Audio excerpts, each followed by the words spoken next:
Hey guys, one of the businesses with the highest percentages of failure are e-commerce businesses. Now, I've broken all these reasons for failure, let's call it that, into two buckets. In the first bucket, you have external factors, okay? External factors are basically things that are outside of your control. Internal factors are events or activities that are within your control. With external factors, the first one I want to talk about is cultural impact. I'll give an example. Payment on delivery is a cultural impact. It's some form of cultural impact because there's a lot of skepticism and people don't believe that, how do I know that this person is not going to run with my money? Another one is also online payments. There are a lot of people that still don't want to put their card details, their so important card details on a checkout page. They rather just do a transfer. Some would actually rather message you on WhatsApp or call you and say, give me your account details, let me do the transfer for you now. This is some form of cultural impact. There are people that go through this in their businesses and they succeed. Go and look for those businesses and emulate what they are emulating. Speak the grammar they are speaking and do exactly what they are doing so that it will work. Now the next one is logistics and infrastructure issues. The cost of fuel also is inside here somewhere. These days, just to ship down the road is costing me 4-5. Sometimes I ship within Lagos and it's costing me 6,000 naira. Sometimes customers just want to complain. The country is hard, so they want to complain. Sadly, because they give you money, they assume that they can complain to you. It's okay. You to just mute them as they are talking. And they are ranting, just mute them. When they are done, oh, I'm so sorry, man. Because again, we need the money, abi? So the next one is inflation. I like to use the example of if you're a food business or a catering business, you go to the market, cost of bag of rice has gone up. If you're a fashion designer, you go to the market, cost of your sewing materials have gone up. So because of that, it affects the pricing of your products. So you have to make your pricing either more expensive or your profit margins become smaller.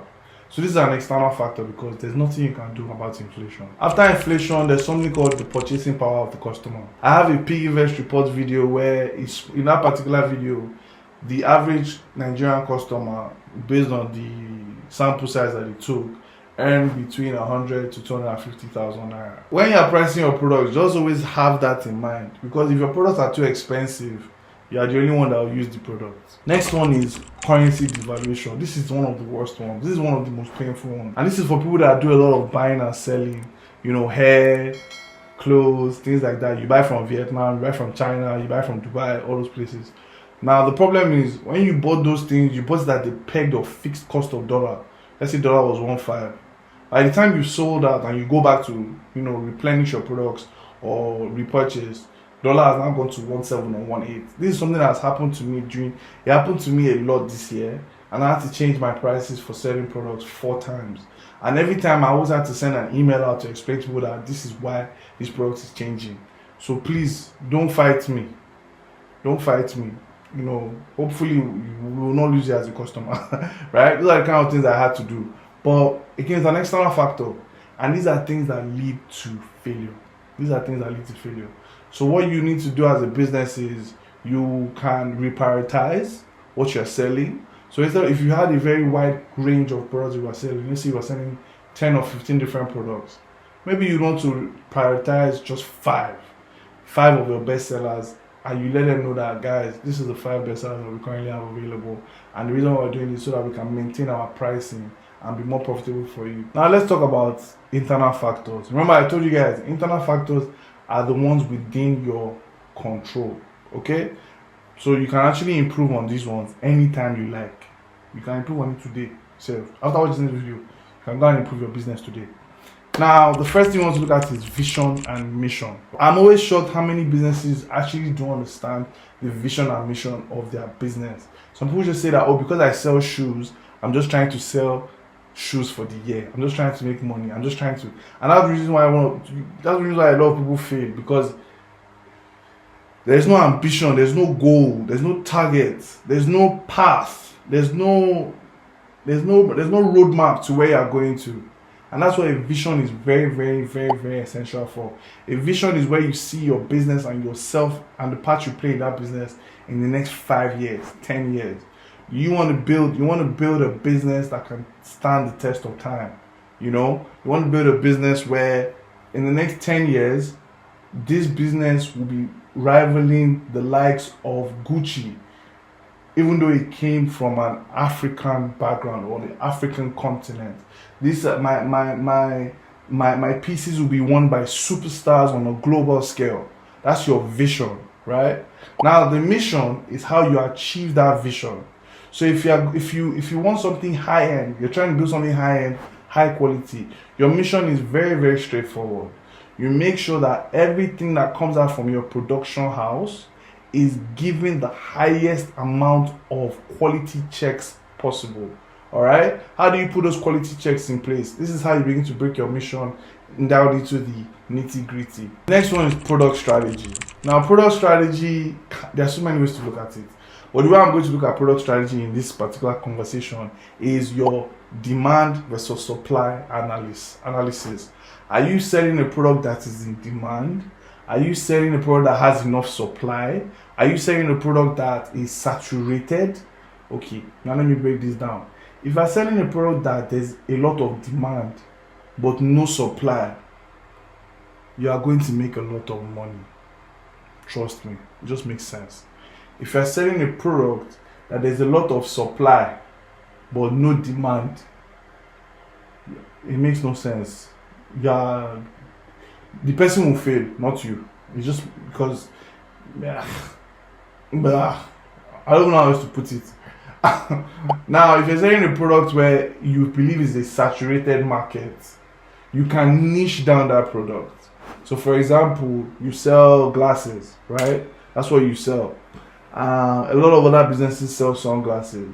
You can just focus on selling only blue light frame glasses, like this one. All right. Well, this one is a bit. Oh no, these are my blue light frame glasses. So you can just focus on selling blue light frame glasses for your business. So that way you're taking glasses and you've niched it down from not just sunglasses or just glasses in general. You're selling only blue light glasses. These blue light glasses, you can then promote the factors of, it helps with eye strain, it helps with headaches, and what's the other one, migraines, all those kind of things. It's affordable, it's lightweight, it's stylish. There are so many ways for you to then promote it. But if you don't have a proper demand and supply analysis, you don't even know where to start, right? So do have a proper demand and supply analysis for your business. Okay. Next one is this is tough love, but I have to mention it. Poor business management, especially when it comes to these two things: inventory management and financial management. Inventory management. Okay, you know that this product is selling well. You now wait for the product to remain two pieces or sell out before you now go and buy more. This is terrible. It makes no sense. This is a common beginner's mistake. Basically, what I'm trying to say is don't wait till your product is just 20 pieces left and then you have to start the process of buying more in. Especially if your product comes from another country or you have to ship it in. Makes no sense. So work on your inventory management. This is what kills a lot of businesses. Because by the time, some people, what happens in the past is you sell out, and then because you're not the only person selling a particular product, by the time your own comes, your customers have bought from somewhere else. Hopefully that's not you. The next one you want to look at is the financial management of things. Now, financial management is just basically you separating your money, right, from your mouth. That's the easiest way for me to put it. But when you have this, you have money that goes back into the business. You have money that goes to the bank as some form of investing. You have money that goes to savings as some form of emergency just in case. And you have money that goes to pay yourself. You have money that goes to pay your staff. Things like that. A lot of us business owners, we tend to eat from our business. And I'm speaking from experience here, guys. My business did not grow until I stopped eating from my business.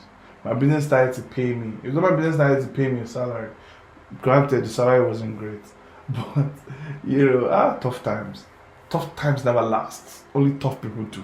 But by that time, the business pay wasn't great. It wasn't great. But I knew that if I had continued to live and behave the same way I was doing with my business, I wouldn't have a business. Alright? So fix this up. Make sure you don't have poor business management, especially when it comes to inventory and financial management. Now let's talk about marketing, right? And where people fail the most or flop or really lose it is just consistency. Consistency in their branding, consistency in their communication. Just lack of these two things is what has made a lot of businesses fail. I've seen people where the logo that they've had on their social media was different from the logo on their website, and it was even different from the logo on their WhatsApp business profile. And the funny thing is, when you set up your social media, if you set it up on a Meta Business Suite, there's a way you can set it up where they are all going to supposedly show the same thing. So how do you do it where they all show different things? Like, it makes no sense. Another one is poor targeting, right? So remember I told you, I spoke about these glasses. Now these glasses can be worn by anybody. Can be worn by, oh, not anybody, but it can be worn by any gender, male or female, of a particular age, right? Good. Now, obviously, it's somebody that deals with a lot of screens that needs these glasses first. So that's your priority. You don't want to target somebody that is looking for a fashion piece. This is not a fashion piece. This is a relevant, important piece for my life that thankfully is a bit fashionable. I mean, you think it's fashionable, right? I hope it's fashionable. But yeah, that's how you want to look at it. So your target, some of you, your targeting is so broad. Some people, the targeting is so narrow. Find the sweet spot, guys. Now, when it comes to e-commerce and social commerce, you really want to look at the key trends that can work for your business or your new business if you're an aspiring e-commerce beginner. And this is the perfect video for you.